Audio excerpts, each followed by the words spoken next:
चक्षुरुन्मीलितं येन तस्मै श्रीगुरवे नमः।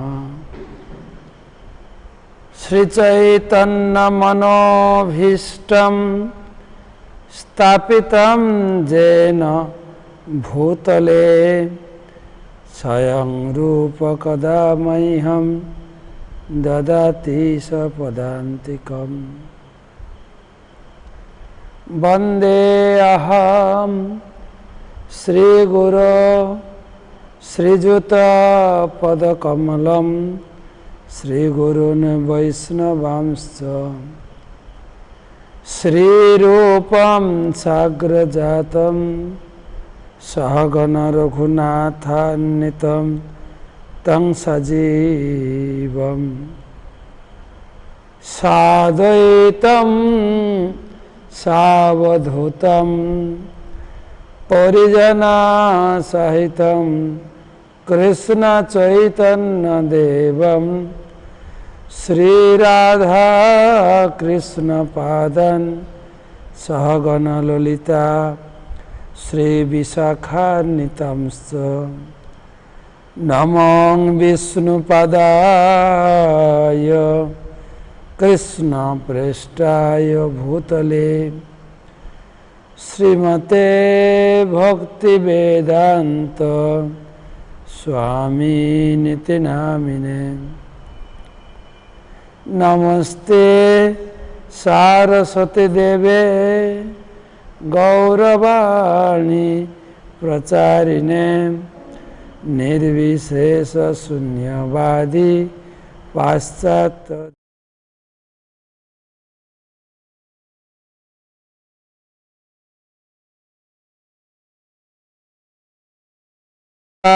सिंधु भयेव च वनेभ्यो वैष्णवेभ्यो नमो नमः। जय श्री कृष्ण चैतन्य प्रभु नित्यानंद श्री अद्वैत गदाधर श्रीवासदि श्री गौर भक्तबिंद। हरे कृष्णा कृष्ण कृष्ण हरे हरे, हरे राम राम राम हरे हरे। ओम नमो भगवते वासुदेवाय। ओम नमो भगवते वासुदेवाय।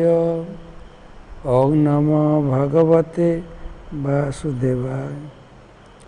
नारायणं नमस्कृत्यं नरं चैव नरोत्तमं देवीं सरस्वतीं व्यासं ततो जयमुदीरयेत्। गुरु प्रणाम, गुरु वंदना। नमो विष्णुपादाय कृष्ण प्रेष्ठाय भूतले श्रीमते जयपताका स्वामिनिति नामिने। नमो आचार्य पादाय निताय कृपा प्रदायिने गौर कथा धामदाय नगर ग्राम तारिणे। वंदे गुरो श्री चरणारविंदम। वंदे गुरो श्री चरणारविंदम।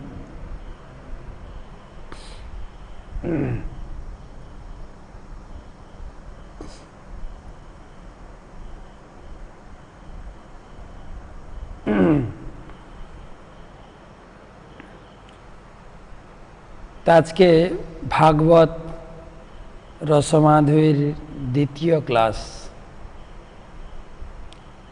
एवं भागवतेर शुभारम्भ।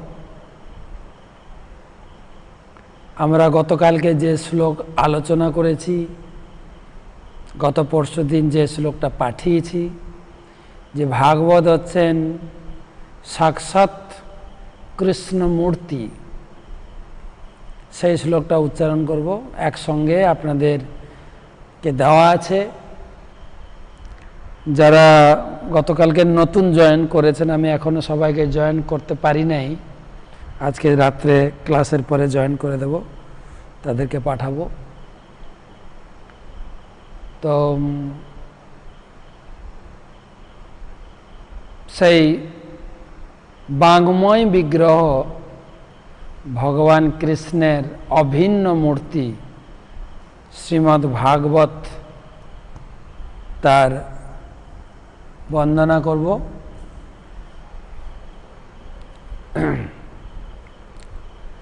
পাদৌ যদিও প্রথম দ্বিতীয় তৃতীয়তুর্য কথিত যদুরু নাভিস্ততা পঞ্চময়েব ষষ্ঠ ভোজ্যান্তরদ যুগল তথান্ন কণ্ঠস্তু রাজন নমমা যদিও মুখারবিন্দম দশমা প্রফুল্লম একাদশযস্য ললাটপট্যম শিরপিতুদা দশ এব ভাতি তমাদিদেবম করুণানিধানম তমালবর্ণম সুহিতাবতারম অপার সংসার সমুদ্র সেতুম ভজামহে ভাগবত স্বরূপম। পাদৌ যদিও প্রথম দ্বিতীয়, প্রথম স্কন্ধ দ্বিতীয় স্কন্ধ ভগবান কৃষ্ণের দুই পাদ পদ্ম, দুই চরণ। তৃতীয় তুর্যৌ, তৃতীয় স্কন্ধ চতুর্থ স্কন্ধ যত উরু, ভগবানের উরু বা ঠাই। নাভিস তথা পঞ্চম, নাভি হচ্ছে পঞ্চম স্কন্ধ। ভুজান্তরও ষষ্ঠ স্কন্ধ, দুই ভুজের অন্তর। আর দুই ভুজ হচ্ছে সপ্তম অষ্টম তথান্ন। কণ্ঠস্থ রাজন নবম যদিও, নবম স্কন্ধ। মুখারবিন্দম দশম প্রফুল্লম, দশম স্কন্ধ। আর একাদশ যশ ললাটপট, একাদশ স্কন্ধ ভগবানের ললাট। দ্বাদশ স্কন্ধ হচ্ছে শিরোপিতু দ্বাদশ এব ভাতি, দ্বাদশ স্কন্ধ হচ্ছে ভগবানের শিরোদেশ। আর সেই ভাগবতমকে আমি বন্দনা করি। তমাদিদেবম তমাদিদেবম করুণানিধানম, হে করুণাময় বিগ্রহ শ্রীমদ্ ভাগবতম। তমাল বর্ণম সুহিতাবতারম, তার বর্ণ হচ্ছে তমাল বর্ণের মতো। তিনি হচ্ছেন সহিত অবতার, কেবল হিতাকাঙ্ক্ষী, জগতের হিত করার জন্য আবির্ভূত হয়েছে।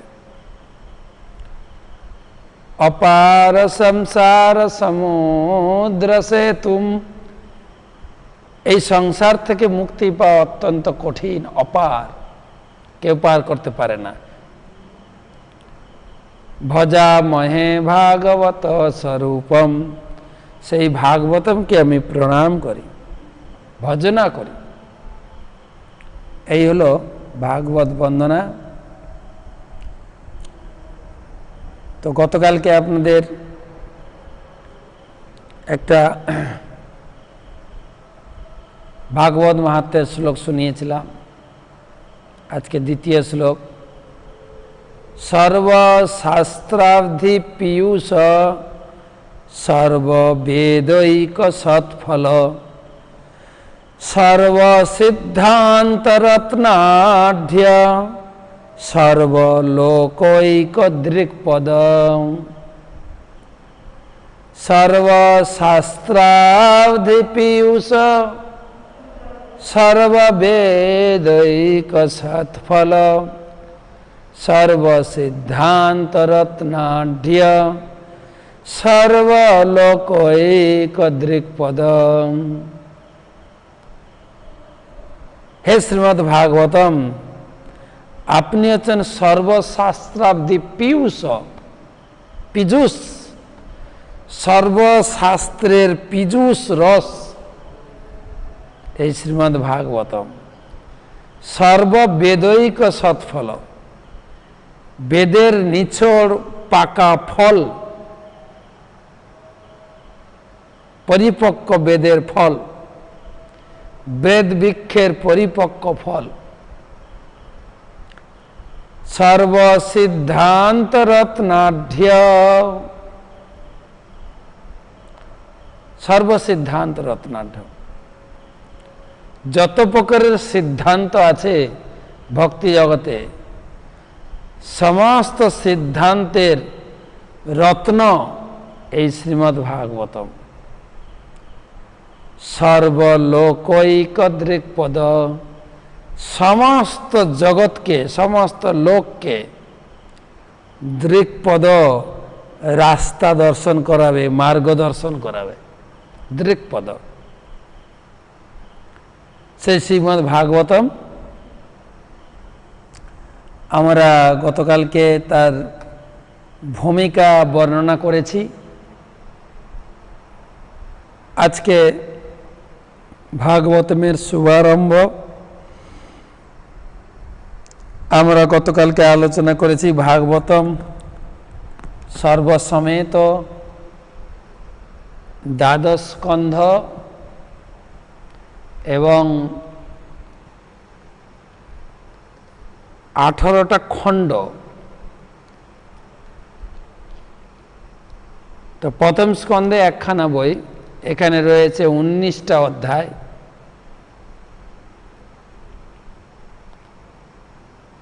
এই প্রথম স্কন্ধ টোটাল 335টা অধ্যায় আছে পুরো ভাগবতমে। যে প্রথম স্কন্ধে 19, দ্বিতীয় স্কন্ধে 10, তৃতীয় স্কন্ধে 33, চতুর্থ স্কন্ধে 31, এরকম করে সর্বসমেত 335টি অধ্যায়, 18,000 শ্লোক। তার ভিতরে প্রথম স্কন্ধে ভাগবতম, যে ভাগবতম আমরা সুখমুখদামৃতম ভাগবতম শুরু হয়নি প্রথম স্কন্ধে। আপনারা যারা গীতা মাধুরী ক্লাস শুনেছেন, আপনাদের মনে পড়ে কিনা দেখেন,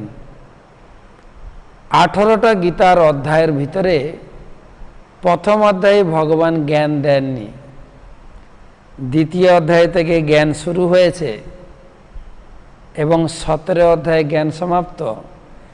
অষ্টাদশ অধ্যায়ের তার পুনরাবৃত্তি করেছে। ভাগবতম খানিকটা ওই রকম। প্রথম স্কন্ধে সুখদেব গোস্বামী আসেননি, তার শিষ্য সুত গোস্বামী বর্ণনা করবেন।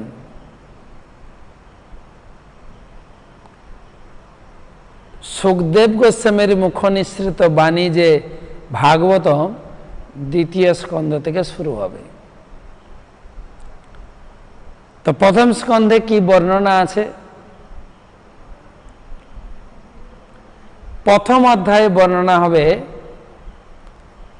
ঋষিদের 6টি প্রশ্ন, খুব গুরুত্বপূর্ণ প্রশ্ন। প্রথম অধ্যায়ের নাম হচ্ছে ঋষিদের প্রশ্ন।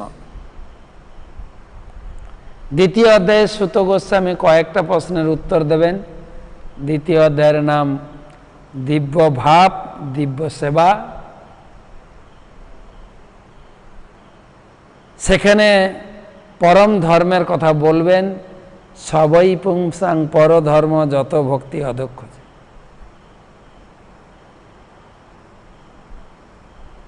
তারপরে তিনি বর্ণনা করবেন এই জগৎ ভগবান সৃষ্টি করেছেন, এই জগতে ভগবান জীব সৃষ্টি করেছেন, জীবের ভোগের জন্য এই ব্যবস্থা দিয়েছেন। আবার জীবকে উদ্ধার করার জন্য তিনি অবতার রূপে এই জগতে আসেন। এবারে চলুন তৃতীয় অধ্যায়, কি কি অবতার রূপে তিনি আসেন। 22 প্রকার অবতারের লিস্ট দেবেন। তার ভিতরে সমস্ত অবতারের কথা বলার পরে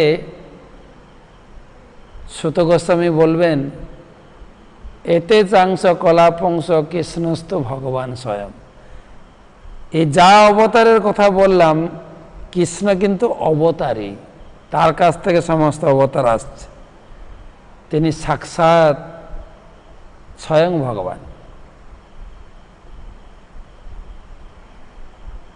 আর সেই কৃষ্ণ দাপর যুগে লীলা সমাপ্ত করে তিনি যখন এই জগৎ থেকে চলে গেলেন,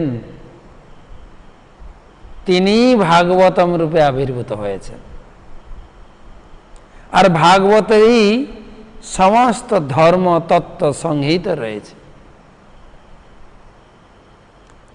তখন ঋষিরা প্রশ্ন করবেন, চতুর্থ অধ্যায়, একটা অধ্যায়ের সঙ্গে আরেকটা অধ্যায় লিঙ্ক। চতুর্থ অধ্যায়ে গিয়ে মনি ঋষিরা, সৌনকাদি ঋষিরা প্রশ্ন করবেন, এই ভাগবতম কখন আবির্ভূত হয়েছিলেন, কে লিখেছিলেন, কেন লিখেছিলেন, লেখার অনুপ্রেরণা পেলেন কার কাছ থেকে, সেইটা বলতে গিয়ে 3টে অধ্যায় টানবেন, 4, 5, 6। 4 অধ্যায়ে বলবেন যে ব্যাসদেব, সত্যবতী তনয় ব্যাসদেব, তিনি জগৎ মঙ্গলের জন্য বেদ লিখলেন। বেদ আগে লিখিত আকারে ছিল না, এটা ছিল বেদ মানে শ্রুতি, শুনে শুনে লোকে মনে রাখতেন। তো ব্যাসদেব তাকে লিখেছেন, লিখে 4টা ভাগে ভাগ করেছেন। আগে একটা বেদ ছিল, 4 ভাগে ভাগ করলেন। দেখলেন এই কলিযুগে মানুষ একজন পুরো বেদ পড়তে পারবেন না, তাই তার সুযোগ্য শিষ্যদের ভিতরে 4 জন শিষ্যকে ভাগ করলেন। 4 জন শিষ্যকে আলাদা আলাদা করে এক একটা ভাগ পড়ালেন। ডিটেলসটা আমরা কোন শিষ্যকে কোন ভাগ পড়ালেন ওখানে গিয়ে আলোচনা করব। আমি জাস্ট পুরো প্রথম স্কন্ধের একটা ঝলক দিচ্ছি। বেদ পড়িয়েছেন, এত বড় রামায়ণ মহাভারত লিখেছেন লক্ষাধিক শ্লোকের উপরে,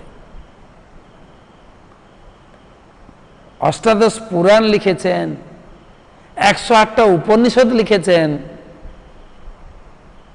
বেদ, পুরাণ, উপনিষদ, রামায়ণ, মহাভারত, গাদা শাস্ত্র।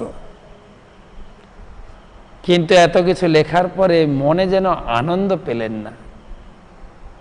তিনি চিন্তা করছেন, ব্যাসদেব ছিলেন সাক্ষাৎ কৃষ্ণের অবতার, জ্ঞানের অবতার বলা আছে, শক্তাবেশ অবতার।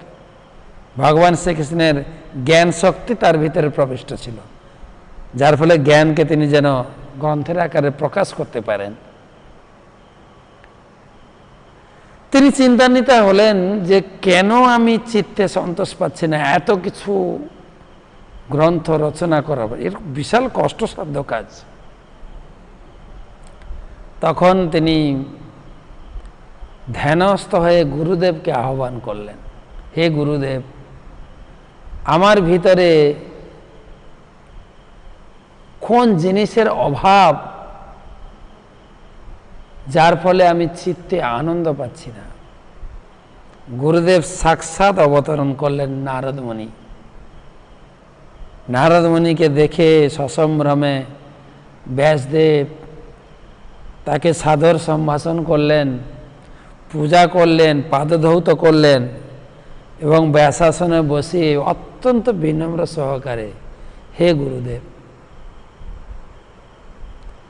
অহোভাগ্য আমার গৃহে আজকে আপনার পদার্পণ। গুরুদেব বলছেন, বৎস, তুমি ভগবত ভক্তিতে সুখে আছো তো? তোমাকে দেখে মনে হচ্ছে তোমার মুখে একটা অসন্তোষের ছায়া। কারণ ইংরেজিতে একটা কথা বলে, face is the index of mind. মুখ দেখে বোঝা যায় তোমার ভিতরে কি চিন্তা হচ্ছে। যখনই গুরুদেব জিজ্ঞাসা করলেন তোমার মুখে একটা অসন্তোষের ছায়া, তখন ব্যাসদেব গদগদ স্বরে বললেন, হ্যাঁ প্রভু, হে গুরুদেব, আমি চিত্তে কিছু অভাব অনুভব করছি, আনন্দ পাচ্ছি না।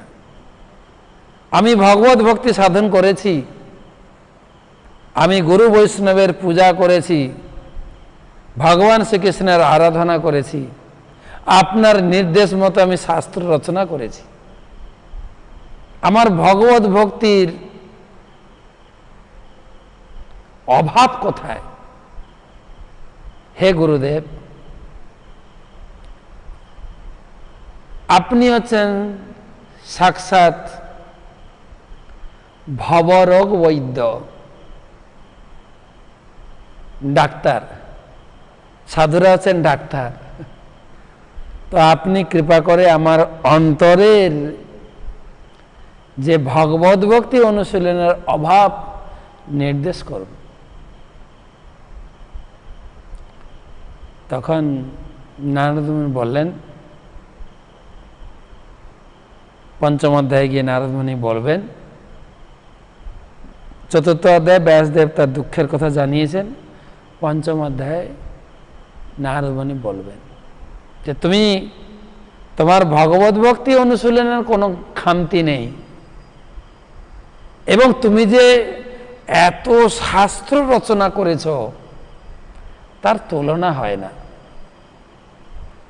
কিন্তু শাস্ত্র রচনার ভিতরে ছোট্ট একটা ত্রুটি থেকে গেছে। ব্যাসদেব বলছেন, ত্রুটি? হ্যাঁ, মহা ত্রুটি, ছোট ত্রুটি না।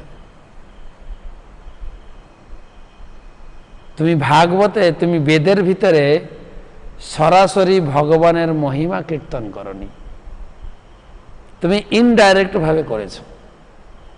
এগুলো বিস্তারিত ওখানে বলবো কেন ইনডাইরেক্ট করলেন। তুমি এই সমস্ত শাস্ত্র প্যাকিং করে সরস্বতীর নদীর জলে ফেলো, নতুন করে লেখা শুরু করো ভাগবতম।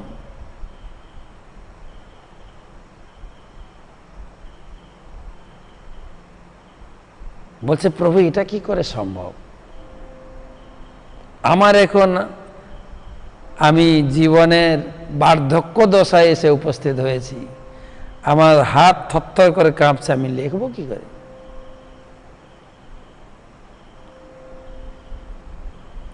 তখন নারদমুনি বললেন, তুমি ডিকটেটিং করো, তুমি বলো, আমি লেখার জন্য লোক নিয়ে আসছি। গণেশকে নির্দেশ করলেন, দেবর্ষি নারদ, গণেশ তুমি গিয়ে ব্যাসদেবের কাছে ভাগবতম লেখো। আপনারা জানেন গণেশের একটা অহংকার আছে। কি অহংকার? সমস্ত পূজার আগে ওনার পুজো হয়, আর তাকে বলেছেন ভাগবতম লিখতে। আর দেবর্ষি নারদের উপরে না বলারও সাহস ছিল না, হন্তদন্ত হয়ে এসছেন। বলছেন, এই একটা লোক ভাগবতম বলবে, আমি লিখব? তো বলছে, ঠিক আছে আমি লিখব, আমার একটা কন্ডিশন, আমার একটা শর্ত,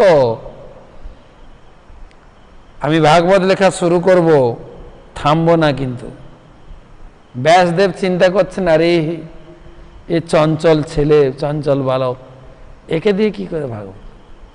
আর এরকম আমার সঙ্গে শর্ত নিয়ে বসলো। ব্যাসদেবও বললেন, আমারও একটা শর্ত, আমি যা বলবো তুমি বুঝবে, তারপরে লিখবে। এই দুজনের শর্ততে ভাগবত লেখা হয়েছে। ব্যাসদেব শ্লোক বলেছেন, আর গণেশজি লিখছেন। এখনো অনেক ছবিতে দেখবেন গণেশজি এখনো লিখছেন। আর যখন শ্লোক বলতে বলতে ব্যাসদেবের ভান্ডার খালি হয়ে যেত, একটা কঠিন শ্লোক তিনি দিতেন, আর সেটা বুঝতে গণেশের মাথাটা ঘুরত, তখন আর আবার অনেক শ্লোক জমা হয়ে যেত। এই কন্ডিশনে ভাগবত লিখল। নারদ মুনি বললেন, তুমি ভাগবতম লেখো,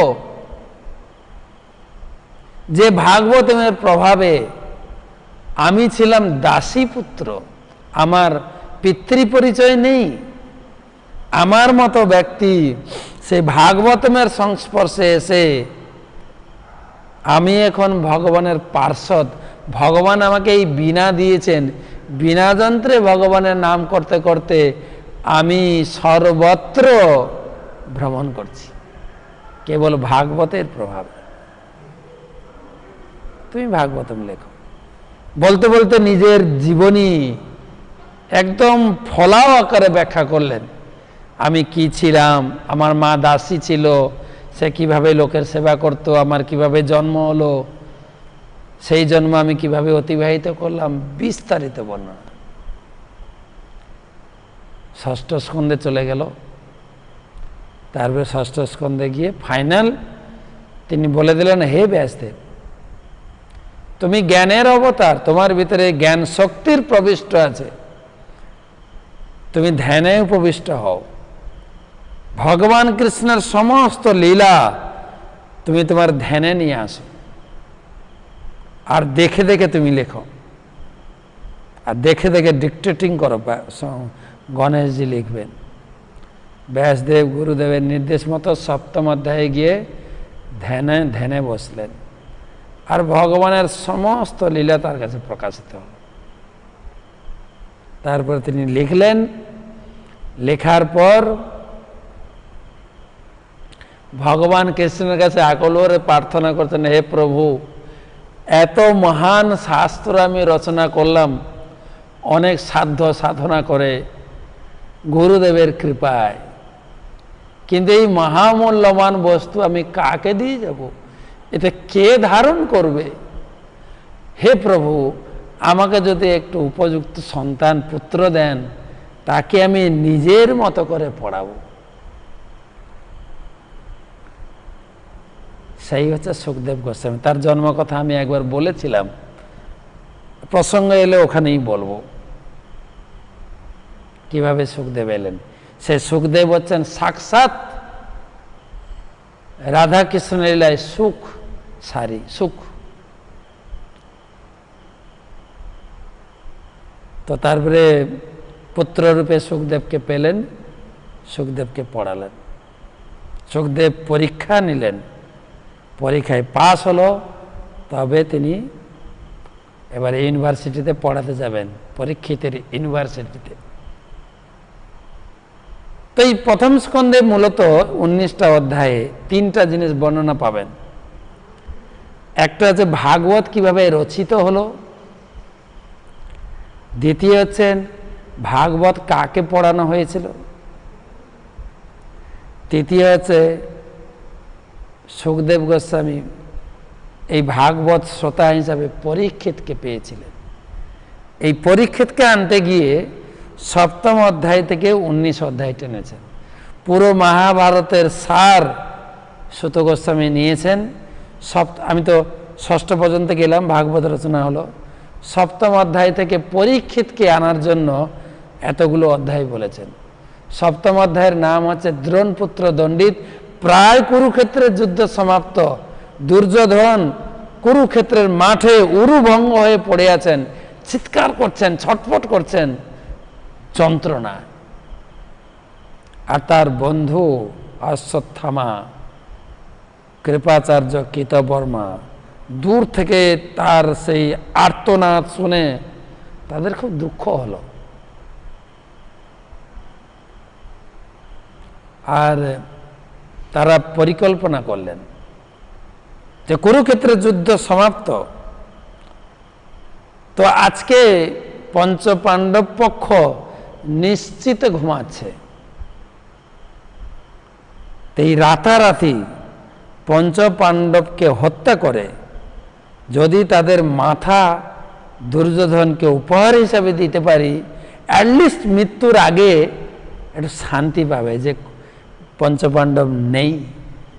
এই চিন্তা করে অশ্বত্থামা বেরিয়ে গেলেন, রাত্রির অন্ধকারে পাণ্ডবের ক্যাম্পে ঢুকে গেলেন। যেই ক্যাম্পে পঞ্চপাণ্ডব থাকতেন সেই ক্যাম্পে ঢুকেছেন এবং অস্ত্র দিয়ে নিদ্রিত অবস্থায় 5টা গলা কেটে নিয়ে চলে এসছে। খুশিতে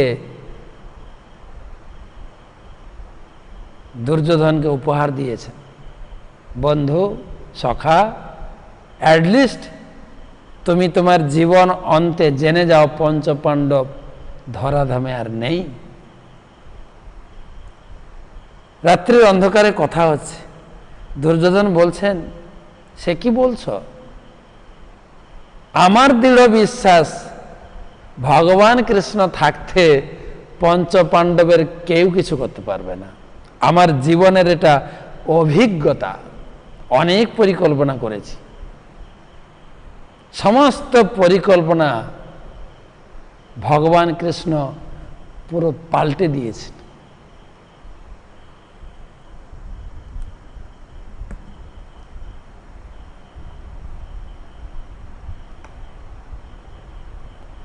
তো আমি বিশ্বাস করতে পারলাম না তুমি পঞ্চপাণ্ডবকে হত্যা করেছ। তো দেখি তো মাথাগুলো নিয়ে এরকম চেপেছেন। যেরকম আমি যখন বাড়িতে ছিলাম এই গরমের সময় তরমুজ কিনতে যেতাম, তরমুজ আমরা কিরকম চিনতাম, তরমুজটা নিয়ে চাপ দিতাম, যে কড়কড় কড়কড় করে আওয়াজ হয় তাহলে ওটা পাকা তরমুজ। ঠিক সেই রকম ওই তরমুজের মধ্যে চাপ দিয়েছেন, আর যেই চাপ দিয়েছেন সব মাথাগুলো কাঁচের টুকরোর মতো গুঁড়ো হয়ে পড়ে গেল। তখন দুর্যোধন বললেন, না, পঞ্চপাণ্ডবের মাথা নয়, তুমি সর্বনাশ করেছ, এ হচ্ছে পঞ্চপাণ্ডবের পুত্রের মাথা। কি হয়েছিল ঘটনা ভগবান কৃষ্ণ তো জানেন, অশ্বত্থামা আসবে আজকে, তাই তিনি পঞ্চপাণ্ডবকেও তাদের নিজের শিবিরে ঘুমাতেই দেননি। আরে তোমরা একই শিবিরে ঘুমাচ্ছ এতদিন, আজকে একটু অন্য কোথাও ঘুমাও না, এই বলে শিবির থেকে বের করে দিয়েছে। পঞ্চপাণ্ডব হত্যা হয়নি।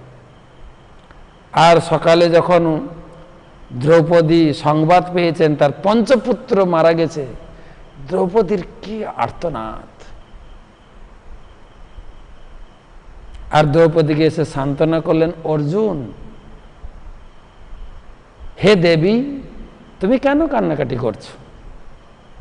তোমার পঞ্চপুত্রকে যে হত্যা করেছে, আমি তাকে তার মাথা কেটে এনে তোমাকে দিচ্ছি, সেই মাথার উপরে দাঁড়িয়ে তুমি তোমার পঞ্চপুত্রের সৎকার করো, দুঃখ করো না। এতে ক্ষত্রিয়ের রক্তের বদলে রক্ত, সেই বর্ণনা। তার অশ্বত্থামাকে ধরে আনা হলো, কিন্তু দ্রৌপদী মারতে দিলেন না। না, আমি যেরকম পুত্র হত্যায় আমার হৃদয়টা জ্বলে পুড়ে যাচ্ছে পুত্র শোকে, এর মাও সেরকম যেন দুঃখ না পায়। এটা হচ্ছে পর দুঃখে দুঃখী দ্রৌপদীর মহান চরিত্র, যার জন্য ভাগবতমের প্রথম নারী চরিত্র দ্রৌপদীকে দেওয়া হয়েছে 7ম অধ্যায়ে। তারপরে 8ম অধ্যায়ে আসবেন কুন্তী প্রার্থনা, তারপরে 7ম অধ্যায়ে অশ্বত্থামাকে ক্ষমা করে দেওয়া হলো। তারপরে সবাই গেলেন 8ম অধ্যায়ে গঙ্গাতে গিয়ে যারা মারা গেছে তাদের নামে তর্পণ করতে। তর্পণ করার পরে ভগবান কৃষ্ণ হস্তিনাপুর থেকে, তিনি হস্তিনাপুর মানে দিল্লি, বিদায় নিয়ে তিনি যাবেন। বিদায়ের জন্য সমস্ত ব্যবস্থাপনা, র্যালি বা শোভাযাত্রা রেডি। ভগবান কৃষ্ণ রথে উঠে গেছেন, এদিকে ব্যান্ড পার্টি, বাজনা, ব্রাহ্মণদের বৈদিক ধ্বনি স্তুতি সব শুরু হয়ে গেছে। হঠাৎ উত্তরা ছুটে ছুটে এসে পাহি পাহি মাম দেব দেব জগৎগুরু, ভগবান কৃষ্ণচরণ পড়ে গেলেন, হে প্রভু আমাকে বাঁচান। উত্তরা উত্তরা ছিলেন বিধবা কিন্তু গর্ভবতী। ভগবান বলছেন, আরে উত্তরা তুমি বিধবা, তোমার আবার বাঁচার তো আশা কেন? বলছে, হে প্রভু জ্বলন্ত অগ্নিপিণ্ড আমার দিকে ধেয়ে আসছে, আমি মরি তাতে ক্ষতি নাই, কিন্তু আমার গর্ভে যে সন্তান আছে তাকে আমি বাঁচাতে চাই। সেই মহেশী নারীর কথা অষ্টম অধ্যায়। তারে ভগবান উত্তরার গর্ভকে রক্ষা করলেন, পরীক্ষিতকে বাঁচালেন। আর সেই দেখে যুধিষ্ঠির মহারাজ বলছেন, কৃষ্ণ আজকে যাত্রা পথে বাধা হয়ে গেল, আজকের দিনটা তুমি থেকে যাও, আর যেও না। আর এদিকে কুন্তী প্রার্থনা করেই গেলেন। কৃষ্ণের এই মহিমা দেখে কুন্তী দেবী আর স্থির থাকতে পারলেন না। কুন্তী দেবী প্রার্থনা শুরু করলেন,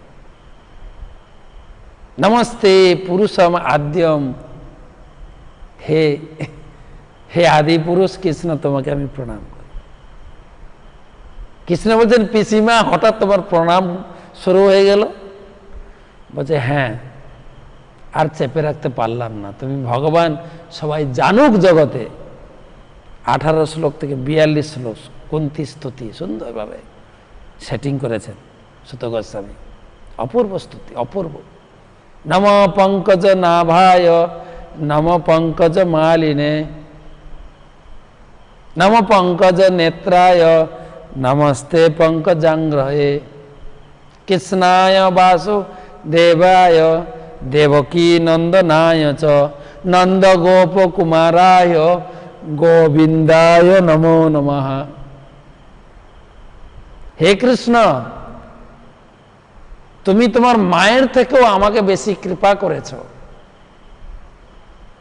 যেটা তুমি তোমার মাকে করনি সেটা তুমি আমাকে করেছ।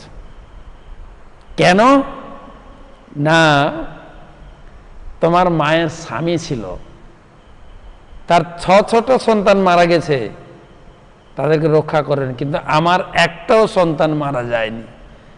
কেন? আমার স্বামী ছিল না। তাই তুমি আমার প্রতি অধিক কৃপা। খুব সুন্দর বর্ণনা, কি কি কৃপা করেছেন গুনে গুনে গুনে গুনে বলেছেন।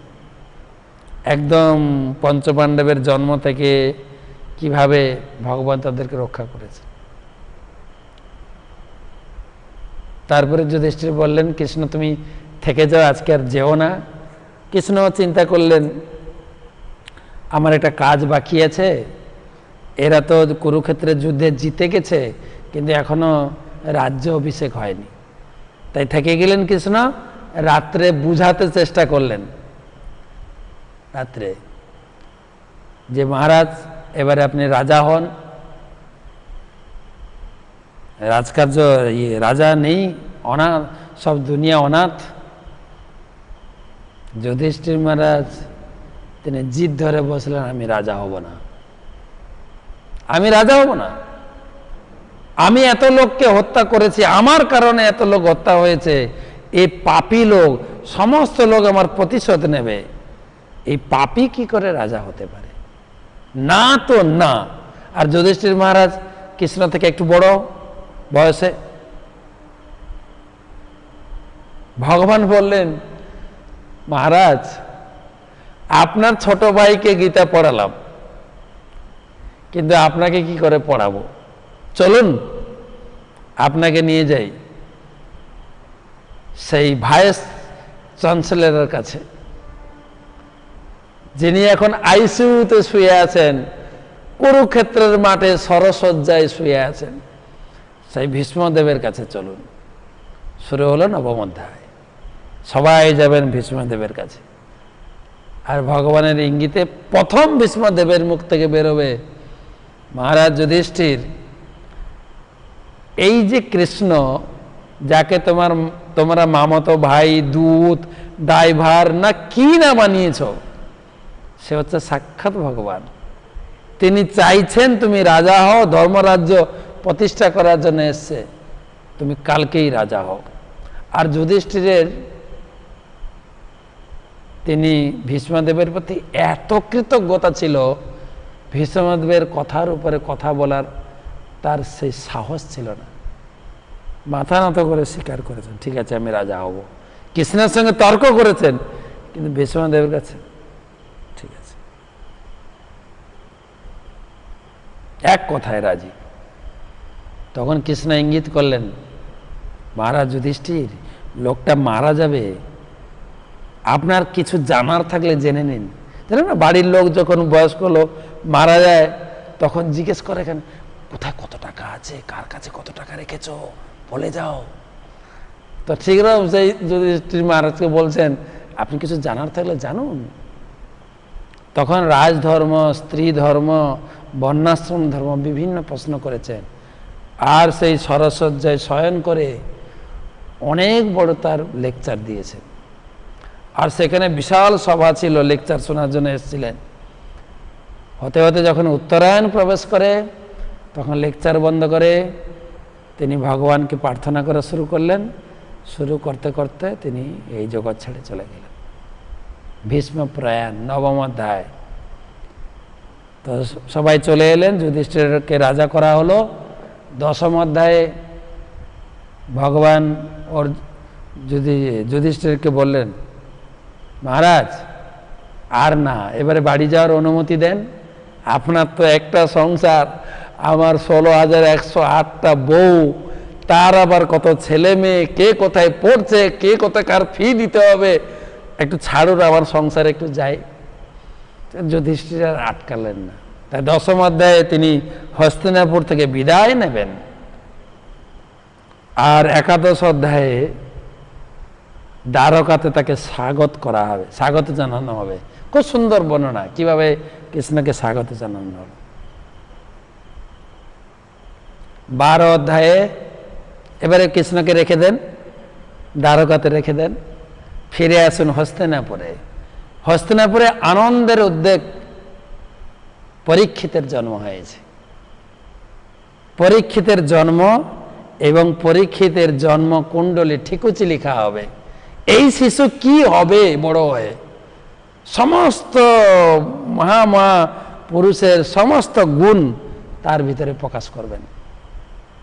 শেষে আর ব্রাহ্মণেরা তার হাত দেখে, কপাল দেখে, পায়ের রেখা দেখে বর্ণনা করবেন। আর যত গুণকীর্তন, এই শিশু তার দাদু অর্জুনের মতো ধনুর্ধর হবে, যুধিষ্ঠির মহারাজের মতো স্থির হবে, কৃষ্ণের মতো সকলকে আশ্রয় দেবেন, সমুদ্রের মতো তার হৃদয় বিশাল হবে। এরকম এক একটা বর্ণনা করবেন, প্রচুর গুণা বলে। আর যত বর্ণনা করে তত যুধিষ্ঠির মহারাজ ব্রাহ্মণদের দক্ষিণা দেয়, আর যত দক্ষিণা পায় ব্রাহ্মণেরা তত ফুলিয়ে ফুলিয়ে বলে। শেষে বলে দিলেন, এই শিশু যখন তার শেষ মুহূর্তে ব্রাহ্মণ বালকের অভিশাপ দ্বারা তিনি দেহ রক্ষা করবেন। এইটা শুনে যুধিষ্ঠির চমকে গেলেন, এ কি করে হতে পারে, আমাদের বংশে ব্রহ্ম অভিশাপ? তখন বলেন, মহারাজ চিন্তা করবেন না, আপনার ভাই অর্জুনের জন্য ভগবান কৃষ্ণ এসে গীতা দিয়েছেন, আর এই শিশুর দ্বারা জগতে ভাগবত প্রকাশিত হবে। সাক্ষাৎ ব্যাসনন্দন সুখদেব গোস্বামী এসে এনাকে ভাগবত শোনাবেন। সেটা শুনে পরীক্ষিত যুধিষ্ঠির মহারাজ শান্ত হয়েছিল। এগুলো 12 অধ্যায়। 13 অধ্যায় বিদুর এসে ধৃতরাষ্ট্রকে ঘর থেকে বের করে নিয়ে যাবেন। তারপরে 14 অধ্যায় ভগবান কৃষ্ণ এই জগৎ থেকে বিদায় নেবেন। ভগবান শ্রীকৃষ্ণ যখন চলে যাবেন তখন পঞ্চপাণ্ডবরা চলে যাবেন। আপনার 15 অধ্যায়। এবারে 16, 17, 18 তিনটা অধ্যায়ে যুধিষ্ঠির পরীক্ষিত মহারাজের রাজ্য শাসন এবং কলিযুগ এসে তার সম্মুখীন হবেন। কলিযুগ জায়গা চাইবেন, তাকে 5টে জায়গা দেবেন কলিকে থাকার জন্য। প্রথম 4টে জায়গায় দেবেন, 4টা পাপ কার্য, অসৎ সঙ্গ, অবৈধ সঙ্গ, নেশা, তারপর হচ্ছে আমিষ আহার, দ্রুত ক্রীড়া। সেই জায়গা পাবে না, তখন আবার এসে প্রার্থনা করবে। তখন পরীক্ষিত মহারাজ তাকে সোনার ভিতরে চান্স দেবেন। ঠিক আছে, যেখানে সোনা সেখানে তুমি থাকো। আর তার শরীরে ছিল তো সোনা। তখন কলি প্রবেশ করে গেল, মাথাটাকে বিভ্রান্ত করলেন, তিনি ব্রাহ্মণকে অপমানিত করলেন, ব্রাহ্মণ বালক তাকে অভিশাপ দিলেন। সঙ্গে সঙ্গে তিনি ঘরে গিয়ে যখন অভিশপ্ত হয়েছেন খবর পেলেন, পুত্র জন্মেঞ্জয়কে ডেকে রাজ্যভার অর্পণ করে তিনি ঘর বাড়ি ত্যাগ করে তিনি পয়োপবেশন, গঙ্গার তীরে গিয়ে পয়োপবেশনে বসলেন। সেখানে সুখদেব গোস্বামী এলেন, ভাগবত পাঠ শুরু হলো। এই প্রথম স্কন্ধে আপনার ভাগবত লেখা হয়েছে, আর সুখদেব পরীক্ষিতকে আনা হয়েছে। এইটা নিয়ে পুরো প্রথম স্কন্ধ, 19টা অধ্যায়। তারপরে সুখদেব গোস্বামী এসে দ্বিতীয় স্কন্ধ থেকে ভাগবত বলা শুরু করবেন। দ্বিতীয় স্কন্ধে তিনি মূলত পরীক্ষিতকে সম্মান করবেন, পরীক্ষিতের প্রশংসা করবেন, পরীক্ষিতের প্রশ্নের প্রশংসা করবেন। তারপরে তিনি সুখদেব গোস্বামী তার গুরুদেবের বর্ণনা করবেন, মানে মঙ্গলাচরণ করবেন, ব্যাসাসনে বসে মঙ্গলাচরণ করবেন। এবং ভাগবত কী জিনিস একটু ভূমিকা বলার পরে ভাগবতমের বর্ণিত 10টা তত্ত্ব নিয়ে আলোচনা করবেন। এবারে তৃতীয় স্কন্ধ থেকে সেই 10টা তত্ত্ব এক একটা বইতে আলোচনা দিয়ে গেছে। তা আমরা ধারাবাহিক আলোচনা করব। তো আজকে আমরা প্রথম শ্লোকটা একটু ধারণা দিই। প্রথম শ্লোকটা আজকে পড়ব। এই প্রথম শ্লোক আপনাদের হাতে নিশ্চয়ই গ্রন্থ রয়েছে। আমি আশা করি সবার হাতে গ্রন্থ থাকবে। যারা আমাদেরকে অর্ডার দিয়েছিলেন, গতকালকে রবিবার ছিল, আমরা পৌঁছাতে পারিনি যেহেতু আমাদের কোরিয়ার সার্ভিস বন্ধ ছিল।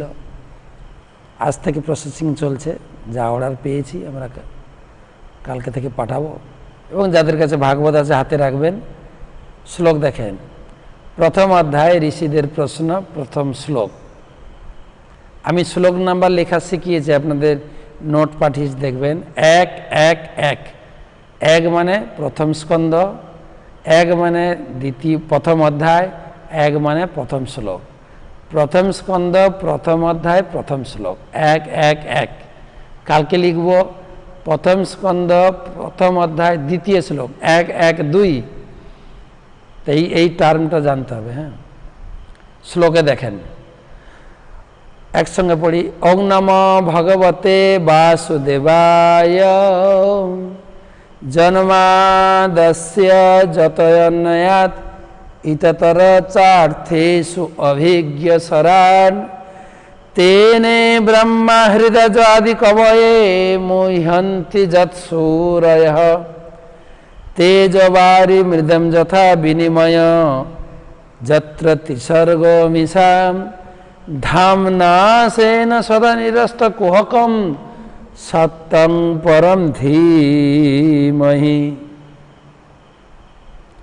এই শ্লোকের অনুবাদ।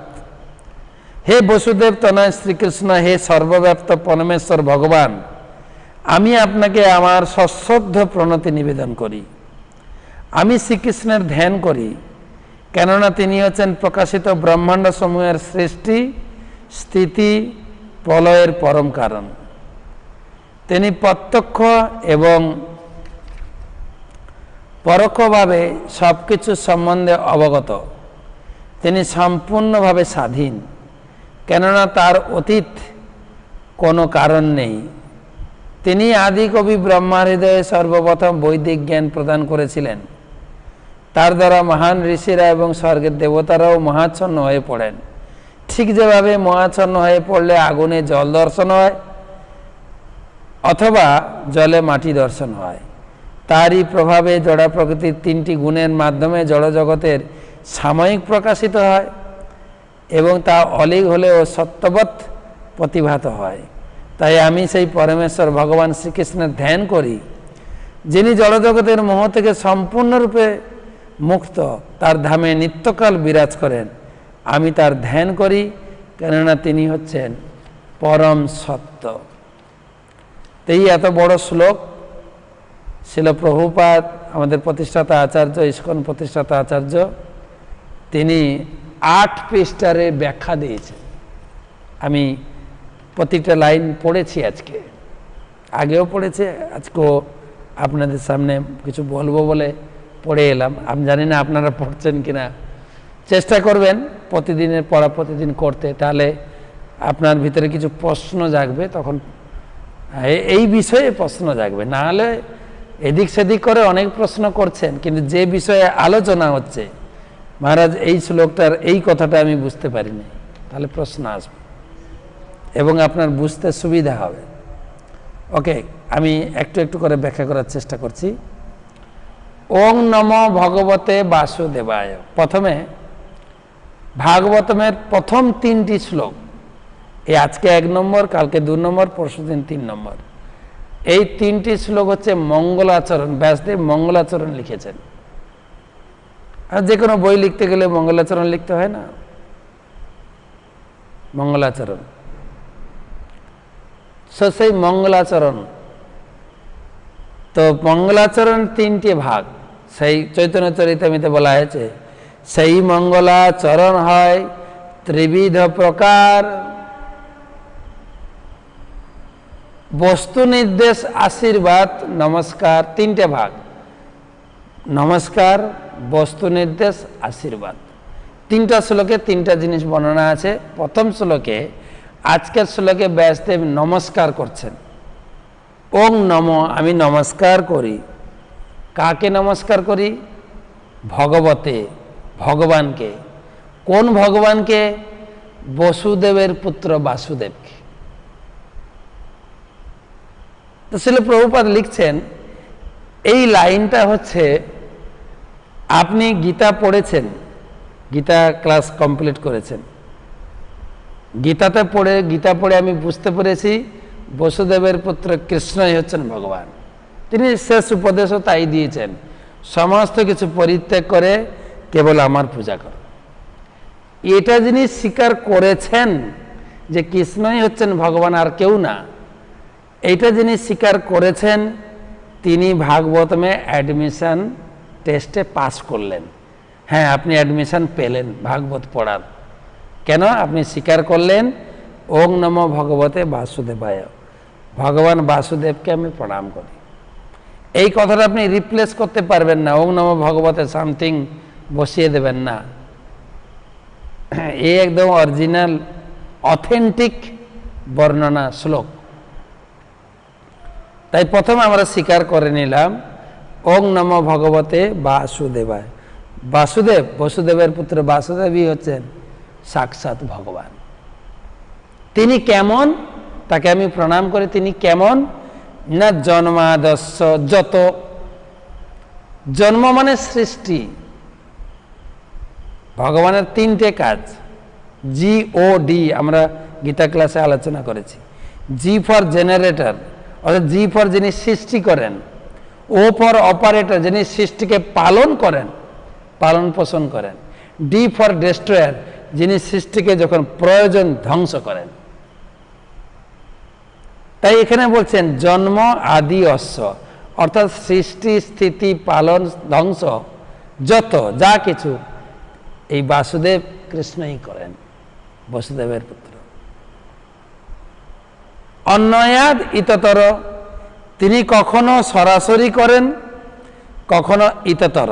ইততর মানে ব্যতিরেক, তিনি অন্য কাউকে দিয়ে করেন। যেরকম আছে ব্রহ্মা সৃষ্টি করেন, বিষ্ণু পালন করেন, শিব ধ্বংস করেন। কখনো সরাসরি, কখনো ব্যতিরেক। অন্যয়াদ ইততর। অর্থেষু অভিজ্ঞ সরাট। তিনি হচ্ছেন অভিজ্ঞ, পূর্ণ জ্ঞানময়। আমাদের মতো এই কেজি 1, 1 কেজি, 2 কেজি, 3 কেজি পড়ে জ্ঞান গ্রহণ করেননি ভগবান। আছে না, বাচ্চাদেরকে জিজ্ঞেস করবেন তুমি কি পড়ো, কেজিতে পড়ি। কয় কেজি? 2 কেজি। তো ভগবান তিনি জন্মগ্রহণ করেই জেলখানাতে মা বাবাকে জ্ঞান দিয়েছেন। মা বাবাকে বলছেন, হে মাতা পিতা, আপনারা মহান, যুগ যুগ ধরে আমাকে পুত্র রূপে পাওয়ার জন্য তপস্যা করেছিলেন, আর আমি আপনাদের কথা দিয়েছিলাম আপনাদের পুত্র রূপে জন্মগ্রহণ করব।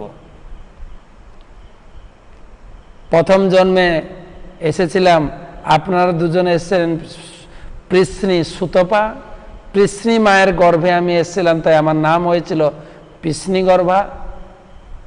দ্বিতীয় জন্মে আপনারা এসেছিলেন কশ্যপ অদিতি, অদিতির পুত্র রূপে আমি আদিত্য নামে খ্যাত আছি।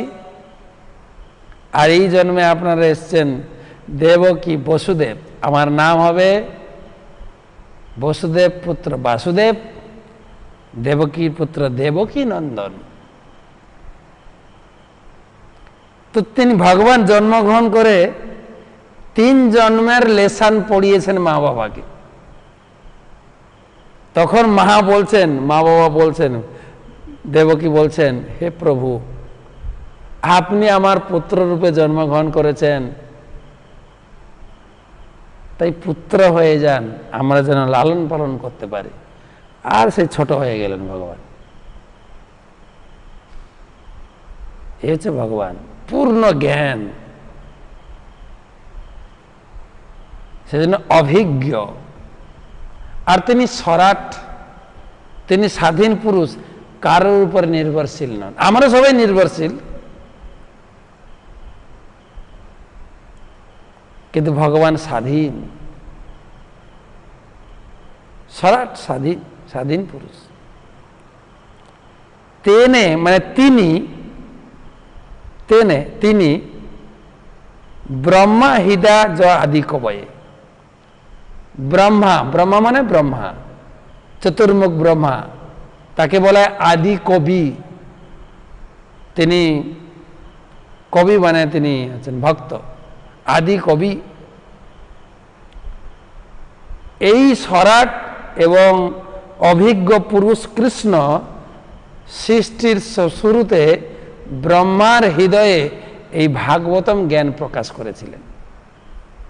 আপনারা গীতায় পড়েছেন, কিন্তু সৃষ্টির শুরুতে গীতার জ্ঞান তিনি সূর্যদেবকে দিয়েছিলেন। আর এখানে বলছেন, ব্যাসদেব বলছেন, এই ভাগবত জ্ঞান প্রথম তিনি ব্রহ্মাকে দিয়েছিলেন। ব্রহ্মা প্রথম জীব এই জগতে, ব্রহ্মাকে অন্য কোনো কোথাও থেকে জ্ঞান নিতে হয়নি, কিন্তু কৃষ্ণ তাকে জ্ঞান দিয়েছে। তার বংশরী মাধ্যমে তিনি তার হৃদয়ে জ্ঞান প্রকাশ করেছেন। তো কি জ্ঞান? না এই জগৎ কিভাবে সৃষ্টি করবে, এবং জগতের সৃষ্টি করা সত্ত্বেও জগৎ সংসারে নির্লিপ্ত হবে না। জ্ঞান, সুন্দর জ্ঞান। কি জ্ঞান দিয়েছিলেন ব্রহ্মাকে? ভগবান বেদ জ্ঞান দিয়েছিলেন, কিন্তু এই জ্ঞান, ভগবান সম্বন্ধে জ্ঞান খুব পাজিল। দেখেন, মুই হন্তি যৎসুরয়, যে জ্ঞান বড় বড় দেবতাদেরকেও মুহ্যমান করে দেয়, করে না? কত দেবতারাও ফপ্পড় খেয়েছেন। ইন্দ্র ভুল করে বসলেন, ব্রহ্মা ভুল করে বসলেন, শিব ভুল করে বসলেন কৃষ্ণের সঙ্গে। পাজিল, এই ধার্মিক জ্ঞান বড় পাজিল। যারা ধর্ম করে না, এক কথায় খালি আমি ধর্মটা মানি না, কিন্তু যারা ধর্ম মানে তার ভিতরে দেখুন কত কত তর্ক বিতর্ক সিদ্ধান্ত নিয়ে জল্প, পাজিল হয়ে যাবে। এই ভগবানের কৃপা না হলে, সদ্গুরুর কৃপা না হলে, সৎসঙ্গের কৃপা না হলে এই জ্ঞান ধরা খুবই কঠিন। অত্যন্ত কঠিন। মহ্যন্তে যৎসূরয়, কিভাবে মুহ্যমান হয়ে যায় উদাহরণ দিয়েছেন। তেজ বারি মিদম যথা বিনিময় যত্র তিসর্গ মিশা।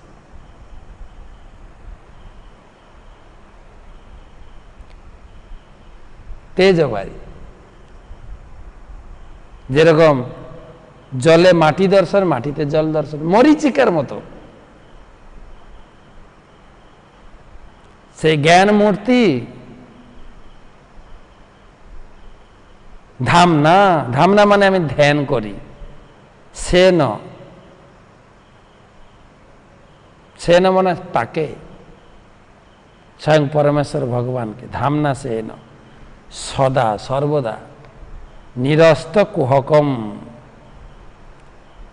একদম সত্য ভগবান, সত্যং পরম ধীময়, সেই সত্য ভগবানকে আমি ধ্যান করি। তো ভগবান কৃষ্ণকে তিনি প্রণাম করেছেন এবং তার কিছু উপমা বিশ্লেষণ দিয়ে তিনি বুঝিয়েছেন যে সত্যকে আমি ধ্যান করি, সেই সত্য। এখন বলবেন এখানে তো সত্য বলা হয়েছে, এখানে তো কৃষ্ণ বলা হয়নি, কিন্তু প্রথম মাথায় লেখা আছে কিন্তু ওং নমো ভগবতে বাসুদেবায়। আর সত্য কেবলমাত্র কৃষ্ণ। এই ভাগবতমে পাওয়া যায় দশম স্কন্ধে, যখন দেবকীর গর্ভে ভগবান কৃষ্ণ ছিলেন, তখন দেবতারা এসে বন্দনা করছেন, সত্য প্রতিষ্ঠিত কৃষ্ণ সত্য মাত্র প্রতিষ্ঠিতম, সত্যাৎ সঞ্জত গোবিন্দ তস্মাৎ সত্য হি নামতা। তাই কৃষ্ণই সত্য, তিনি সত্য প্রতিষ্ঠিত। তিনি প্রতিজ্ঞা করেছেন ব্রহ্মার কাছে যে আমি দেবকীর গর্ভ থেকে আবির্ভূত হব, তাই তিনি এসেছেন। যা কিছু সত্য তার কাছে প্রকাশিত হয়, তিনিই সত্য। এই সত্য কৃষ্ণই যে সত্য ব্যক্তি, দেবতারা বন্দনা করেছেন। সত্যব্রত সত্য পরম ত্রিসত্যম সত্যস্য যোনিম নিহিতম চ সত্যে, সত্যস্য সত্য মৃত সত্য নেত্র সত্যাত্মকম তাম শরণং প্রপন্না। ভগবানই সত্য, ভগবান ছাড়া জগতে আর কোনো সত্তাই সত্যং পরম ধীময়। আমি সত্য বস্তুকে ধ্যান করি। প্রথম শ্লোকে ভগবান কৃষ্ণকে প্রণাম নিবেদন করলেন। তো দ্বিতীয় শ্লোকে কালকে আলোচনা হবে বস্তু নির্দেশ। এই ভাগবতে মূল কি বস্তু আলোচনা করা হয়, যদিও কালকে আমরা একটা হিন্টস দিয়েছি 10টা তত্ত্ব, এবং ভাগবত হচ্ছে সাক্ষাৎ মাখন। তো কালকে শ্লোকের মাধ্যমে বর্ণনা করবেন প্রকৃত বাস্তব বস্তু, মানে বিষয়বস্তুটা কি ভাগবত, সেটা আমরা কালকে আলোচনা করব। তো এই প্রথম শ্লোকের বর্ণনা অনুযায়ী 3টা শ্লোকে আসবে। প্রথম শ্লোকে প্রণাম, দ্বিতীয় শ্লোকে বস্তু নির্দেশ, তৃতীয় শ্লোকে আশীর্বাদ। তো এই শ্লোকের বিশাল তাৎপর্য আছে। এই শ্লোকের গভীরতা অনেক বেশি। আমাদের প্রতিষ্ঠাতা আচার্য ছিল ভক্তিবেদান্ত স্বামী ছিল প্রভুপাদ, তার গুরুদেব ওং বিষ্ণুবাদ শ্রী শ্রীমৎ ভক্তি সিদ্ধান্ত সরস্বতী ঠাকুর এই শ্লোকের উপর বাংলাদেশে 1 মাস ক্লাস দিয়েছেন, একটা শ্লোকের উপরে। এত গভীর বর্ণনায় গভীর তত্ত্ব এর ভিতরে আছে। আমি এত বড় তত্ত্বের ভিতরে প্রবেশ করছি না, আমি জাস্ট প্রত্যেকটা শব্দের একটু ভাষা শোনালাম, সেইটুকু মনে রাখেন। এবারে আপনারা বারে বারে পড়তে পড়তে গুরুদেবের কৃপায় হৃদয়ে প্রকাশিত হবে, দিব্যজ্ঞান হৃদয়ে প্রকাশিত। কালকে আমি বলেছিলাম ভাগবত পড়ার যোগ্যতা হচ্ছে সদ্গুরুর কাছ থেকে দীক্ষা নিতে হবে। অনেকেই প্রশ্ন করেছেন দেখলাম, আমি তো দীক্ষা নিয়ে নেই, আমি কি ভাগবত পড়তে পারবো না? নীতিটা হচ্ছে আপনাকে দীক্ষা নিতে হবে। কেননা শাস্ত্রে বলা হয়েছে যে দিব্য জ্ঞান হৃদয়ে প্রকাশিত, চক্ষুদান দিল যেই জন্মে জন্মে প্রভু সেই দিব্য জ্ঞান হৃদয়ে প্রকাশিত। শ্রীগুরু চরণ পদ্ম কেবলী ভকত সদ্ম বন্দে মুই যা সাবধান মতে। দীক্ষা নেওয়ার সময় যখন আমি গুরুদেবের শিষ্য হই, গুরু পরম্পরার সঙ্গে আমার কৃষ্ণের একটা যোগসূত্র তৈরি হয়, আর সেই কৃষ্ণ হৃদয়ে এই বেদ জ্ঞানের প্রকাশ করেন। গীতা কি ভাগবতম কি জানব। তো যারা দীক্ষা নেননি, ভাগবতম পড়ুন, দীক্ষা নেওয়ার জন্য তৈরি হন এবং গুরুদেবকে স্মরণ করে ভাগবতম পড়বেন, তাহলে ভাগবতম হৃদয়ে প্রকাশিত হবে। তো কালকে আমরা আজকে কয়েকটা প্রশ্ন নিই। কালকে আমরা ভাগবতমের দ্বিতীয় শ্লোক পড়ব, পারলে আপনারা পড়ে আসবেন। ধর্মঃ পজ্জিত কৈতবত্র পরম নির্মত সরাণাম সতাম বেদ্যং বাস্তবমত্র বস্তু শিবদম তাপত্রয় উন্মূলনম শ্রীমদ্ ভাগবতে মহামণিকৃতে কিংবা পরেরীশ্বর সদ্য হৃদয় অবরুদ্ধতে অত্র কৃতিভি শুশ্রূষবি তৎক্ষণাৎ। যেরকম পড়লাম এরকম পড়ে অনুবাদ তাৎপর্য পড়ে আসবেন, চেষ্টা করবেন। তো আমি একটা জিনিস ঘোষণা করছি, না বললে নয়। গতকালকে আমাদের ভাগবত ক্লাসের পরে বেশ কিছু ভক্ত ভাদ্র পূর্ণিমা উপলক্ষে ভাগবত দান করেছেন। কিছু মন্দিরে দিয়েছেন, কিছু তার আত্মীয় স্বজনকে দেবেন বলে প্রতিজ্ঞা করেছেন। আমি কৃতজ্ঞতা জানাই। আমেরিকা থেকে রামানুজ গোপাল দাস প্রভু, উনি 5টা ভাগবতম সেট দান করেছেন, তার বাড়ির পাশে আত্মীয় স্বজনদের দেবেন। উনি ঠিকানা পাঠিয়েছেন, আমরা বই পাঠিয়ে দেবো ওনাকে। আমাদের ঝাড়গ্রাম থেকে সনত কুমার সনাতন প্রভু এবং তার সহধর্মিনী সন্তুষ্টা মাধবী দেবী দাসী 1 সেট ভাগবতম দান করবেন প্রতিজ্ঞা করেছেন। আমরা ভাদ্র পূর্ণিমার দিন দান করব, ওনার কাছে কৃতজ্ঞতা জানাই।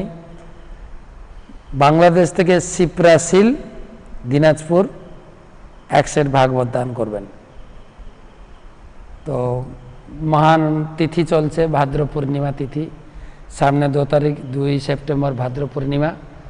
শাস্ত্রে বলছেন পৌষ্ঠপদ্যাম পৌর্ণমাস্যাম হেম সিংহ সমন্বিত দদাতি যো ভাগবতম দানম সজাতি পরমম পদম। ভাগবতমে সুত গোস্বামী বললেন যে এই ভাগবতম জয়ন্তীতে, ভাগবতমের আবির্ভাব তিথিতে কেউ যদি ভাগবত দান করে সে পরম পদ প্রাপ্ত হবে। তো যারা 3 জনের নাম ঘোষণা করলাম, 3 পরিবার, আমি কৃতজ্ঞতা জানাই। তো 2-1টা প্রশ্ন নেব। প্রশ্ন এসেছে হাবড়া থেকে সীমা পাল। তো সীমা পাল মাতাজি ভদ্রমহিলা আমাদের গীতা মাধুরীর প্রথম থেকে রয়েছেন। উনি পুরো গীতা শুনলেন, এখন ভাগবতমে প্রবেশ করেছেন। যারা নতুন নতুন এই গ্রুপে আসছেন, ক্লাস শুনছেন, আপনারা আপনার রিকোয়েস্ট পাঠাবেন, আমরা আপনাকে গ্রুপে যুক্ত করব। আমি আজকে নোট পাঠাতে পারিনি, রাত্রে কিছু নোট পাঠাবো আপনাদের। তবে গীতার মতো আমি নোট পাঠাবো না, আমি একটা অধ্যায়ের সারাংশ পাঠাবো, কেননা অনেক নোট হয়ে যাবে, আপনারা এত মনে রাখতে পারবেন না। একটা অধ্যায়, যেরকম এই অধ্যায়ে 23টা শ্লোক আছে, তার একটা সারাংশ পাঠাবো। 6টা প্রশ্ন, কি কি মূল 6টা প্রশ্ন সেটা পাঠাবো। তো সেই জন্য প্রতিদিন হয়তো নোট যাবে না, কিন্তু মূল অধ্যায়ের যে মূল কথাগুলি আমি পাঠাবো। তো সীমা মাতাজি হাবড়া থেকে উনি প্রশ্ন করেছেন, ভাগবতের শুরুতে প্রস্তাবনায় বলা হচ্ছে বৌদ্ধরা বেদ মানে না বলে তাদের নাস্তিক বলে, কিন্তু বুদ্ধদেব ভগবানের অবতার, গীতাতে বলা হয়েছে, আর বুদ্ধদেবের অনুগামীদের বৌদ্ধ বলা হয়, তবে কেন এরা বেদ মানে না, নাস্তিক বলা হয়? এর অনেক বড় কাহিনী রয়েছে।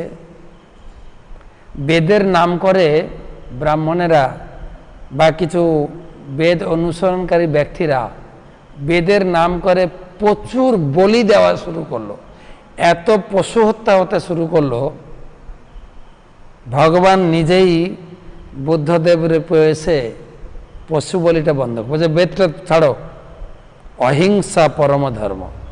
তিনি বেদকে একদম বাতিল করলেন, ভগবানই স্বয়ং, এই পশু হত্যাটাকে বন্ধ করার জন্য, বলি বন্ধ করার জন্য, বিশেষ একটা কার্যের জন্য করা হয়েছিলেন। এবং পরবর্তীকালে আবার বেদকে ধীরে ধীরে আনা হয়েছে। রামানুচার্য এসছেন, তিনি প্রতিষ্ঠা করেছেন, মধ্বাচার্য এসছেন, আবার ধীরে ধীরে, মানে ওই সময়টা এত পরিমাণে পশু হত্যার প্রতি, যজ্ঞের নাম করে, পশু বলির নাম করে প্রচুর কাটাকাটি হতো। এটা ছিল মূল উদ্দেশ্য, তিনি পশু হত্যা বন্ধ করার জন্য। সুত গোস্বামীর বর্ণনা, আচ্ছা, প্রশ্নটা কার?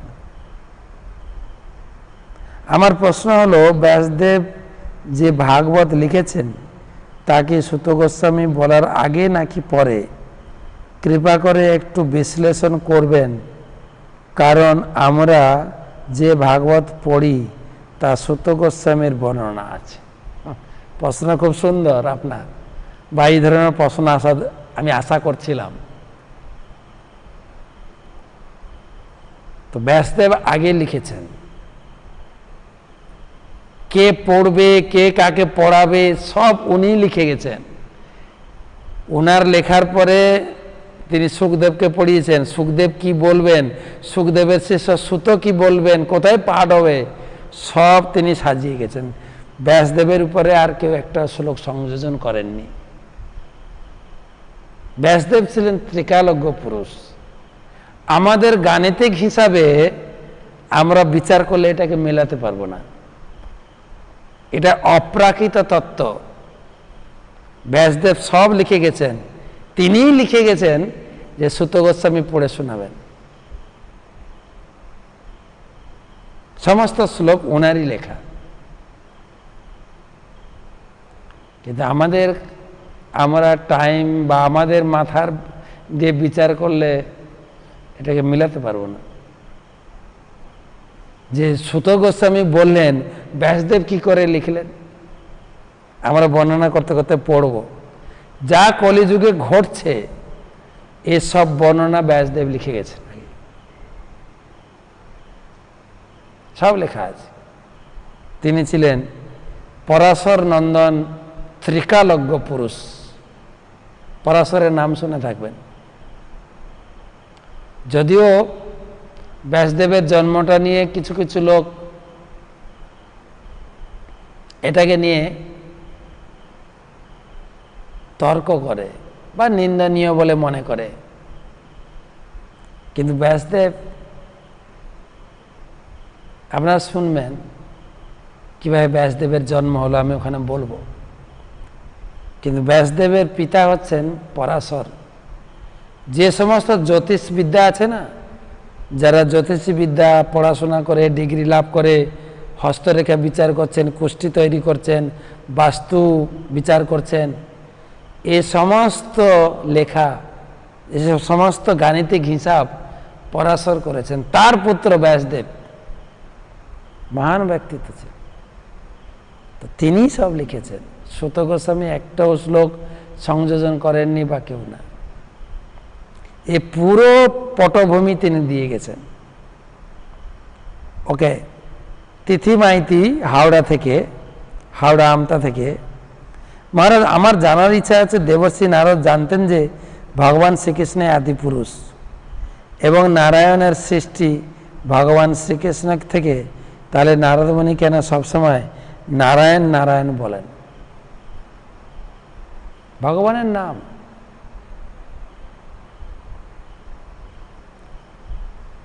ভগবানের যে কোনো নাম আপনি গাইতে পারেন, যে কোনো নাম। মহাপ্রভু বলেছেন, নাম নামকারী বহুধা নিজ সর্বশক্তি তত্রার্পিতা নিয়মিত স্মরণে নকাল।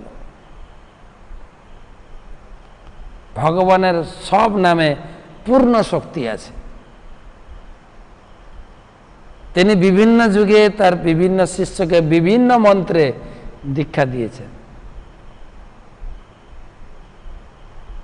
ওং নমো ভগবতে বাসুদেবায় তিনি দীক্ষা দিয়েছেন প্রহ্লাদকে। এই শ্লোক আমরা পড়ছি। তো যে কোনো নাম গাইতে পারেন, ভগবানের নাম।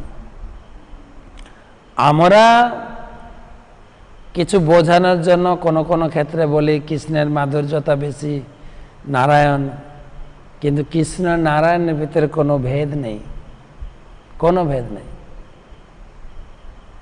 এ ধীরে ধীরে যখন জ্ঞানের স্তরে পৌঁছাবেন, আমার শিক্ষাগুরু লোককে বোঝানোর সময় শ্রীমদ্ ভক্তি পুরুষোত্তম স্বামী মহারাজ উনি বলেন,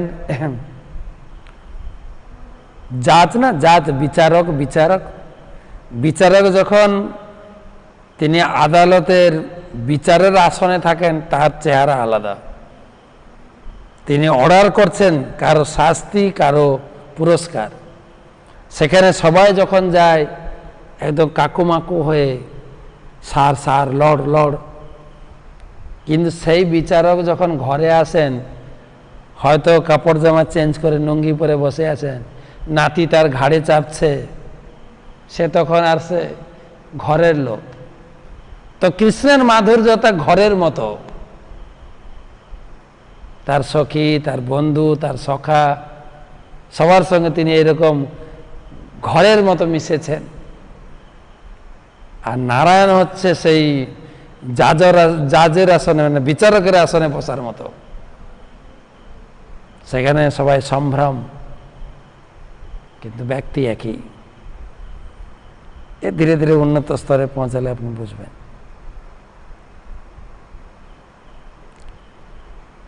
লাস্ট প্রশ্ন, ও না, আরো দুখানা প্রশ্ন আছে। ওকে, ঢাকা বাংলাদেশ থেকে মানস গণপতি বলছি, ভগবান যে কৃষ্ণী মায়ের গর্ভে আসেন, তাই তিনি কৃষ্ণী গর্ভা নামে পরিচিত হয়েছেন, এই বর্ণনা কোন গ্রন্থে আছে? ভাগবতমে আছে। আর যদি শর্টে পড়তে চান, আপনি কৃষ্ণ লীলা পুরুষোত্তম শ্রীকৃষ্ণ পড়ুন। ভাগবতমের 10ম স্কন্ধকে শিল প্রভুপাদ সুন্দরভাবে বাংলা গদ্যে আমাদের বোঝার মতো করে লিখেছেন। প্রথম অধ্যায় পড়লেই পেয়ে যাবেন। ভগবান নিজে বলছেন। সাধারণত আমরা ভগবানের যেসব অবতারের কথা শুনি, তার মধ্যে তো কৃষ্ণ গর্ভ অবতারের কথা শুনি না, পড়লে শুনবেন। ভগবানের অনন্ত রূপ আছেন, কটা আপনি শুনেছেন? আপনি আজকেই পড়ুন, যদি আপনার বাড়িতে লীলা পুরুষোত্তম শ্রীকৃষ্ণ গ্রন্থটি থাকে সেটা পড়ুন, অথবা ভাগবতমের 10ম স্কন্ধের প্রথম অধ্যায় পড়ুন, ওখানে পেয়ে যাবেন কৃষ্ণ গর্ভার নাম। লাস্ট প্রশ্ন, পরীক্ষিত মহারাজের সময় কলি যুগ বা কলি প্রবেশ করেছে? হ্যাঁ, এটাই তো আমি বললাম। এটাও প্রশ্ন আসবে, বিশেষ করে ভক্তি দেবী পদ্মপুরাণে তিনি নারদকে প্রশ্ন করছেন, এই পরীক্ষিত মহারাজ কেমন ব্যক্তি ছিলেন যে কলি যখন এসে তার কাছে জায়গা চাইলেন, তার কাছে জয়েনিং লেটার দিলেন, তো পরীক্ষিত কলিকে কেন স্বীকার করলেন? তিনি তো কলিকে না স্বীকার করলে আমাদের এই দুর্দশা হতো না, তো কলিযুগের এই অধপতিত অবস্থা। নারদ মুনি বললেন, না দেবী, পরীক্ষিত মহারাজ ছিলেন সারগ্রাহী। তিনি জানতেন যে কলিযুগের মানুষ অত্যন্ত দুর্দশার মধ্যে যাবে, কিন্তু তার ভিতরে একটা সুন্দর সুলভ ব্যবস্থা বেরোবে। কলৌ কেশব কীর্তনাথ, কেবল হরিনাম মাধ্যমে কলিযুগের মানুষ উদ্ধার পাবে, যার জন্য কলিকে ঢুকিয়ে দিয়ে গেলেন। ভগবান কৃপা করে কলিযুগের মানুষের জন্য সহজ ব্যবস্থা করবেন, যেটা অন্য যুগে ছিল না। এই কাহিনী বর্ণনা আসবে। তো পরীক্ষিত মহারাজের শেষ সময়ে কলি প্রবেশ করে গেলেন। এই 5টা পাপ, এই 4টা পাপ কর্ম আর সোনার মাধ্যমে ঢুকে গেলেন। এখন সেই কলি, যেটা পরীক্ষিত মহারাজের আমলে, যখন পরীক্ষিতের কাছে কলি এসে, অ্যাকচুয়ালি কলি এসে, আমরা ওটাকে 16 অধ্যায়ে পড়ব, তিনি এসে গাভীকে প্রচণ্ড পরিমাণে প্রহার করছেন। আর ওই পথ দিয়ে যাচ্ছিলেন পরীক্ষিত মহারাজ, হঠাৎ দেখছেন গাভীকে প্রহার করছে। তিনি একদম জমের মতো তার খড়গ তুললেন, ব্যক্তিকে কেটে দেবেন। আর তখন কলিয়ে পরীক্ষিতের চরণে পড়ে গেলেন, হে মহারাজ, আমাকে আশ্রয় দিন। আর রাজাদের ধর্ম হচ্ছে তার আশ্রয়ে যে আসবে তাকে তিনি প্রত্যাখ্যান করতে পারবেন না, এটা নীতি। হে মহারাজ, আমাকে আপনার রাজ্যে প্লিজ জায়গা দিন থাকার।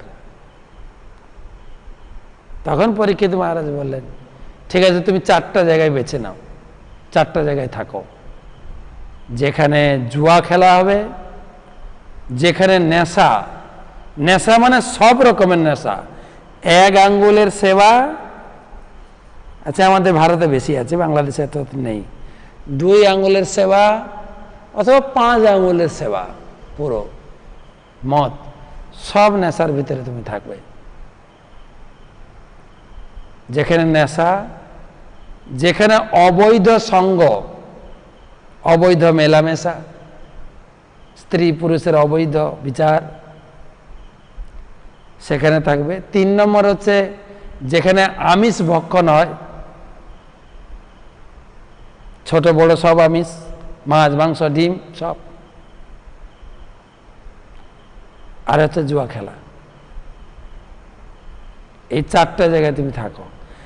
কলি সারা পৃথিবী ভ্রমণ করে এলো, কোথাও এই 4টা জায়গায় 4টা জিনিস হয় না, কোথাও না। পুনরায় এসে ক্ষমা চাইলেন, হে প্রভু, আমার তো স্থান নেই আপনার রাজ্যে, এই 4টা জিনিস কোথাও নেই, প্লিজ আরেকটা জায়গা আমাকে দিন, অন্য কোথাও। তখন বললেন স্বর্ণ, যেখানে সোনা সেখানেই কলি, তুমি থাকো ওখানে।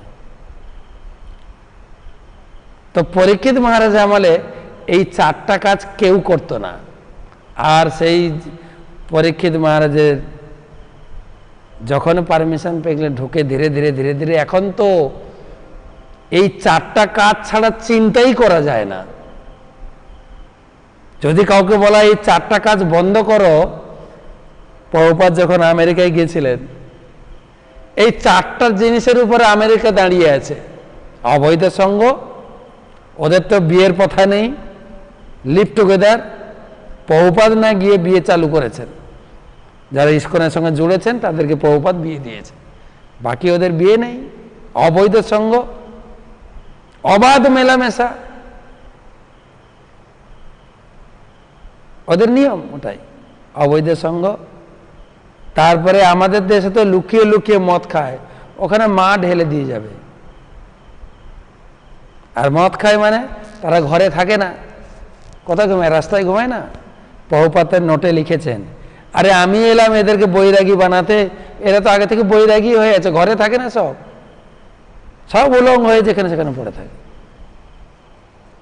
আমেরিকা একদম শ্রেষ্ঠ ফ্যাক্টরি এই 4টা পাপ কর্মে, অবৈধ সঙ্গ, জুয়া আর নেশার তো কোনো বর্ণনাই নেই। অবৈধ সঙ্গ, জুয়া, নেশা আর আমিষাহার। আর হতে হতে এখন সারা পৃথিবীতে প্রত্যেকটা মানুষকে গ্রাস করে নিয়েছে। আর বেশি করে গ্রাস করেছে মায়েদের।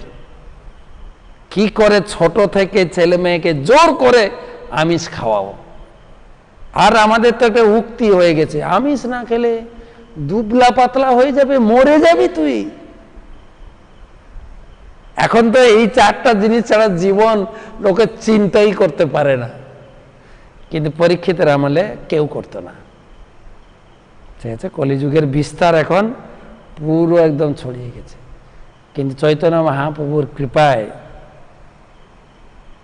আজকে আমেরিকান মতো লোক, আজকে চাইনিজ মতো লোক ছিল প্রভুপাদের গীতা পড়ে তারা 4টে পাপ কর্ম ছেড়েছে। লক্ষ লক্ষ নয় কোটি লোক বলা যেতে পারে, বিশ্বের প্রতিটি দেশের মানুষ এই গীতা ভাগবতমের সংস্পর্শে এসে তাদের জীবনকে বদলেছে। যারা আমার পাঠ শুনছেন এখানেও অনেক লোক আছেন। আমিও হয়তো নেশা করতাম না, মাছ মাংস খেতাম, প্রভুপাদের কৃপায়, আমার গুরুদেবের অহেতুকী কৃপায় একটা জীবন তুমি ভগবানের সেবা করো ভালো করে।